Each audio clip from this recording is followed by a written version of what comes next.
अस्सलाम वालेकुम। आज की व्लॉग में मैं दो टॉपिक्स पर अपना नुक्ता नज़र पेश करूँगा। पहला, खैबर पख्तूनख्वा की असम्बली में तहफ़्फ़ुज़ नामूस सहाबा करारदाद का पेश होना और उसका पास होना, और दूसरा जो टॉपिक है जो सोशल मीडिया पर इस वक्त सबसे ज़्यादा डिस्कस होने वाली और सबसे ज़्यादा जिसके बारे में गुफ्तगू हो रही है वो टॉपिक मलाला यूसुफ़ज़ई है, जिन्होंने एक मैगज़ीन को इंटरव्यू दिया है और उसमें कुछ मुतनाज़ बात की है जिसको लेकर सोशल मीडिया पर इस वक्त बहुत सारी बातें की जा रही हैं। तो शुरू करते हैं हम अपना जो पहला टॉपिक है कि खैबर पख्तूनख्वा की असम्बली में एक करारदाद मुस्लिम लीग नून के नायब सदर और साबिक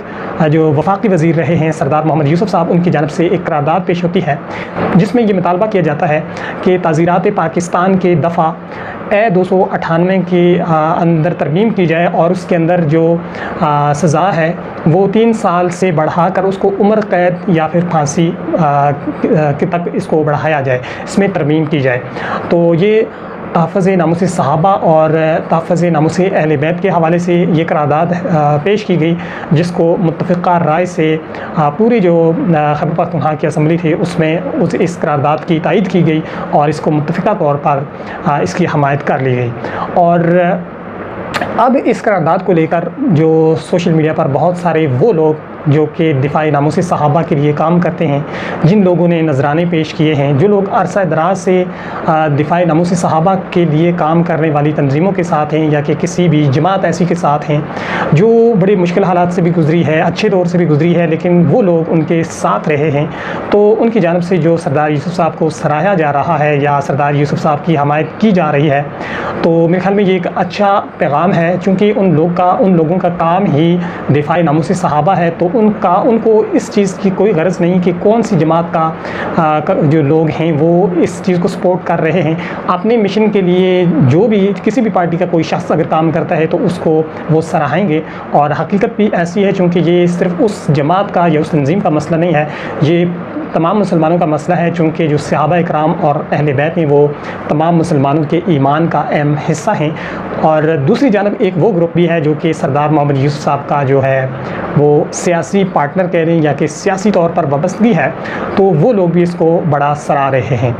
जो मैंने पहले तज़किरा कर दिया है, जो कि मजहबी तंजीम या कि शुहदा जो तहफ़्फ़ुज़ नामूस सहाबा के लिए जिन लोगों ने काम किया, तो वो तो इसलिए भी इन्हें सराहेंगे ताकि आइंदा भी आने वाले वक्त में भी और बाकी दीगर जो लोग हैं सियासतदान, उनको भी गैरत आनी चाहिए कि ये जो मसला है ये तमाम मुसलमानों का है, इस पर सबको बढ़कर ऐसा काम करना चाहिए। और अगर वो सरदार यूसुफ़ की हमायत करेंगे तो मज़ीद उन्हें भी हौसला मिलेगा और वो भी ऐसा काम फिर से करेंगे, और अगर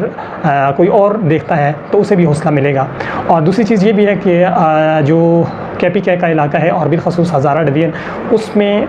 ज़्यादातर जो अक्सरियत है वो सुन्नी मकतबा फ़िक्र की है, तो उसमें कोई इस तरह की करारदाद या बिल पेश करने से सरदार मोहम्मद यूसुफ़ साहब को कोई सियासी तौर पर नुकसान नहीं हो सकता, लेकिन फ़ायदा इसका बहुत ज़्यादा हो सकता है।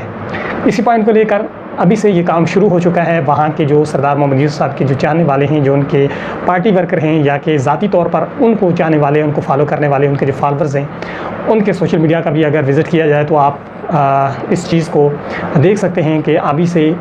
इसको बड़ा डिस्कस किया जा रहा है और बतौर हीरो पेश किया जा रहा है। यकीनन अच्छा कदम है सरदार मोहम्मद यूसुफ़ साहब का, और इसके साथ साथ जो खैबर पख्तूनख्वा असम्बली के जितने भी मेम्बरान थे उनको भी खराज तहसीन पेश करना चाहिए कि उन सब लोगों ने जो है इस करारदाद की हमायत की है और इसकी मुखालफत नहीं की, तो वो भी मुबारकबाद के मुस्तहिक हैं। और इसके साथ साथ जो लोग अभी से इस पे सियासी तौर पर इस चीज़ को लेकर जा रहे हैं, तो यकीनन सियासतदानों का ये काम होता है कि कोई भी ऐसा इशू जिससे सियासी फ़ायदा हासिल होता हो, चाहे वो मज़हब के नाम पर ही क्यों ना हो, तो वो ज़रूर उसका फ़ायदा हासिल करते हैं। अब आगे आने वाला जो इलेक्शन होगा 2023 का, तो उसमें आज की मेरी इस बात को नोट कर लें, आप लिख के रख लें कि इस चीज़ को सरदार यूसुफ़ साहब ख़ुद भी, और अगर ख़ुद ना भी उन्होंने ऐसा किया तो उनके चाहने वाले ज़रूर सोशल मीडिया के ज़रिए और अपने इश्तहारात वगैरह के ज़रिए, अपने जलसों के ज़रिए इस चीज़ पर वो ज़रूर कुछ ना कुछ हमायत हासिल करने की कोशिश करेंगे कि खैबर पख्तूनख्वा की असम्बली में तारीख़ में पहली बार उन्होंने दिफ़ाई सहाबा की बात की है और करारदाद पेश की है और करारदाद को पास करवाया है,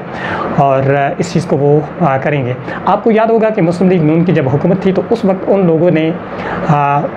जो आइन में ख़त्म नबूवत के हवाले से कुछ शिक मौजूद हैं उनमें कुछ तरमीम करने की कोशिश की, तो ये बात अंदर अंदर से शेख रशीद साहब तक पहुँची, जो कि इस वक्त वज़ीर दाखिला हैं और उस वक्त वो अपोजिशन में थे। तो शेख रशीद साहब ने बड़ा शोर मचा दिया बाहर आकर के ये कुछ होने वाला है। तो ये जो बात है वो आवाम तक भी पहुँच गई और आवाम ने एहतजाज भी शुरू कर दिया।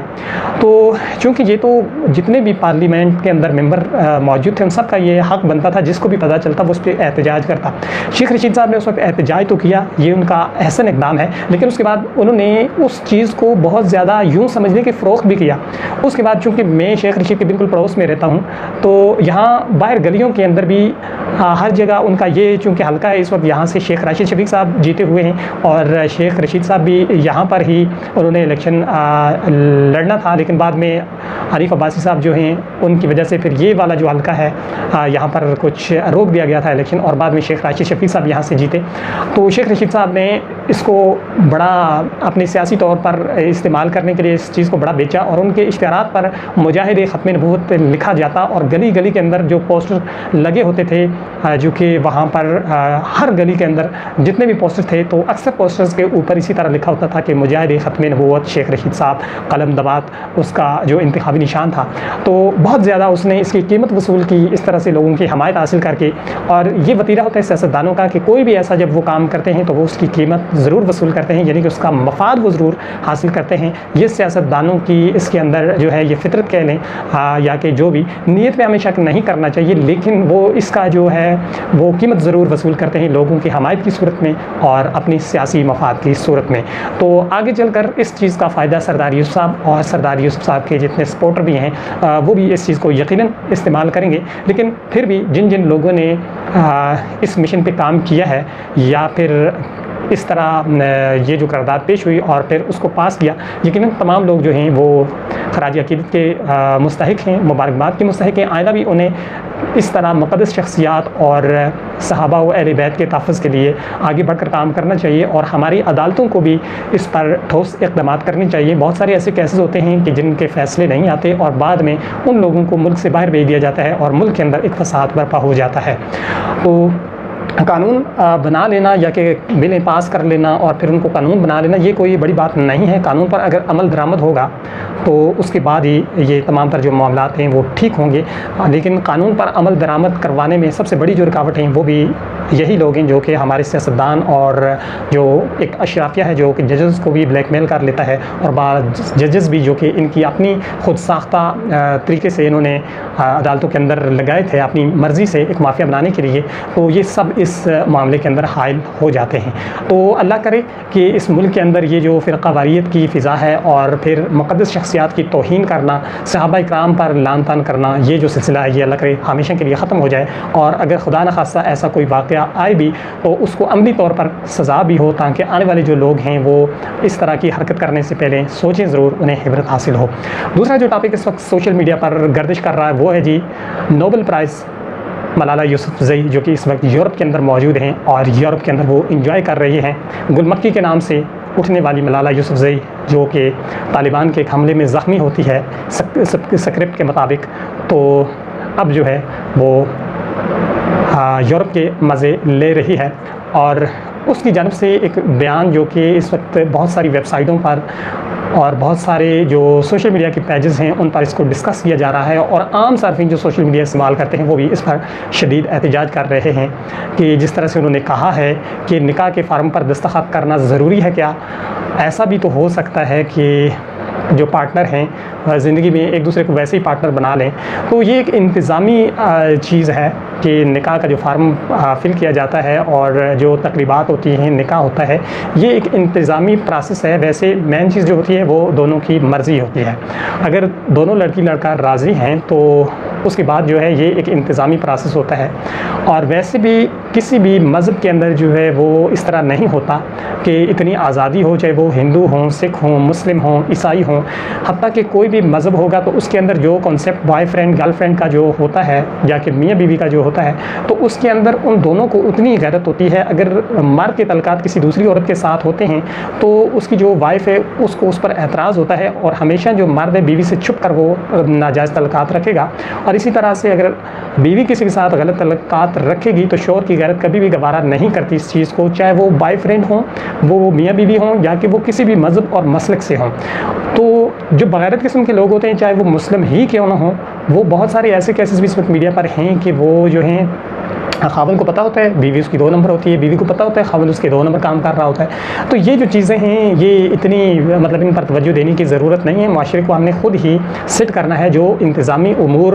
अल्लाह ने हमें दिए हुए हैं और इस वक्त हमारे आइन और क़ानून के अंदर हैं तो उनको हमें फ़ॉलो करना चाहिए। बाकी मलाला यूसुफ़ज़ई की ये जो बात है बहुत सारे लोग इस पर डिस्कस कर रहे हैं कि हर मज़हब के अंदर शादी का कॉन्सेप्ट मौजूद है, लेकिन ये जो बात इसने उठाई है ये कहाँ से उठाई है। तो मलाला यूसुफ़ज़ई की बात करने का असल मकसद मैं आपको बताता हूँ, इसके अलावा कोई मकसद भी नहीं है। देखें, जब जो बात पूरी दुनिया कर रही हो अगर आप भी वो बात करेंगे तो आपकी बात पर कोई कान नहीं भरेगा, लेकिन अगर एक बात बिल्कुल आप मुख्तलिफ करेंगे तो हर बंदे की तवज्जो आपकी तरफ हो जाएगी कि हाँ भाई ये बात इसने कैसे कर दी। यही कुछ मलाला यूसुफ़ज़ई ने जो बयान दिया है उसका बुनियादी मकसद है लोगों की तवज्जो अपनी तरफ दिलाना और एक बार फिर पूरे मीडिया पर छा जाना। ये इन लोगों का तरीक़ा वारदात होता है मीडिया पर आने के लिए और ज़्यादा से ज़्यादा शोहरत हासिल करने के लिए। और इस काम को मुसलमानों ने और हमारे जो पाकिस्तानी और दीगर जो सोशल मीडिया इस्तेमाल करने वाले लोग हैं वो बखूबी उनका जो मिशन है उसको कामयाबी की तरफ लेके जा रहे हैं और उनका जो मकसद था मलाला यूसुफ़ज़ई का उसको वो कामयाब कर रहे हैं। हालांकि इस बयान को और मलाला यूसुफ़ज़ई की इतनी औकात क्या है कि उसको डिस्कस किया जाए, लेकिन लोग उसे डिस्कस करते हैं। उसको नोबल इनाम मिला, कौन लोग दे रहे हैं? वो लोग दे रहे हैं जिनके अपने गिरबान के अंदर मुसलमानों करोड़ों मुसलमानों के बेगुनाह करोड़ों मुसलमानों के लहू के दाग उनके गिरबानों के ऊपर हैं और उन्होंने मलाला यूसुफ़ज़ई को नोबल इनाम दिया है। तो ऐसे नोबल इनाम पे भी तफ़ है और देने वालों पे भी तफ़ है और लेने वालों पर भी तफ़ है। हम तो उनको कोई अहमियत ही नहीं देते। और मलाला यूसुफ़ज़ई मेरी नज़र में जिस तरह से तस्लीमा नसरीन, सलमान रुश्दी आगे चलकर जो मलाला यूसुफ़ज़ई है ये भी उसी रास्ते पे चलेगी और दुआ है कि अल्लाह ताला हिदायत दे दे। लेकिन बज़ाहिर ऐसा ही लग रहा है क्योंकि जितनी उस पर इन्वेस्ट हो रही है तो नतीजा उसका यही निकलेगा और इन चीज़ों को इग्नोर करने की ज़रूरत है। आपको याद होगा कि जब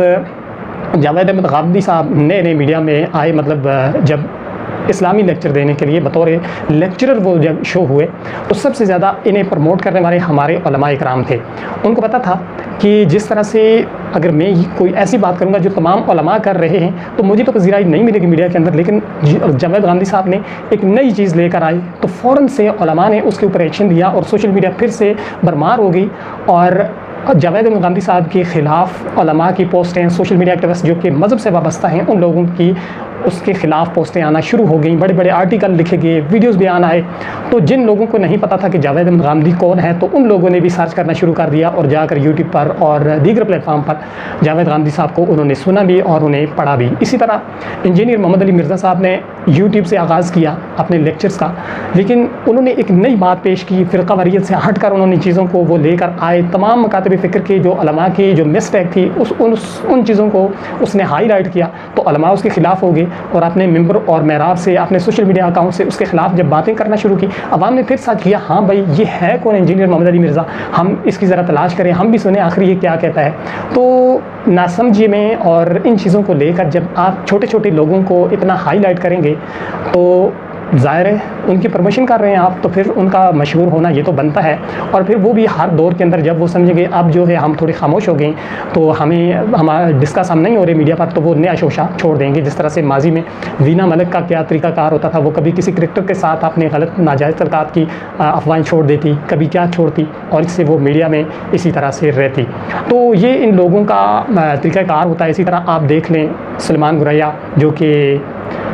भैंसा ग्रुप भी बहुत सारे लोग कह रहे हैं यही चला रहे थे और इस तरह के बहुत सारे गुस्ताखाना जो पेजेस थे उनके पीछे यही लोग थे। तो इन लोगों ने शोहरत हासिल की है इसी तरह कोई नई बात करके या मुतनाज़े बात करके। जब आप मुतनाज़े बात करते हैं या कोई नई बात करते हैं तो तब आप मशहूर भी होते हैं और वो मीडिया पर और सोशल मीडिया पर डिस्कस भी होती है। इसका जो सबसे मेन तरीक़ाकार है वो यही है कि ऐसे घटिया लोगों को और इन बातों को इग्नोर किया जाए और जो हकीकत है जो आपके साथ सूट करती है आप उसे लेकर चलें। खामखा में आप खुद भी परेशान होते हैं और इनको मशहूर भी कर रहे होते हैं क्योंकि वो चाहते यही हैं कि लोग हमें मशहूर करें और आप उनकी हेल्प में बराबर के शरीक होते हैं। आप बाज़ार तो उनकी मुखालफत कर रहे होते हैं लेकिन हकीकत में आप जो हैं वो उनकी मदद कर रहे होते हैं। उम्मीद है कि मेरी बातें आपको समझ आई होगी और अगर बात अच्छी लगती है तो वीडियो को शेयर ज़रूर करें। शुक्रिया।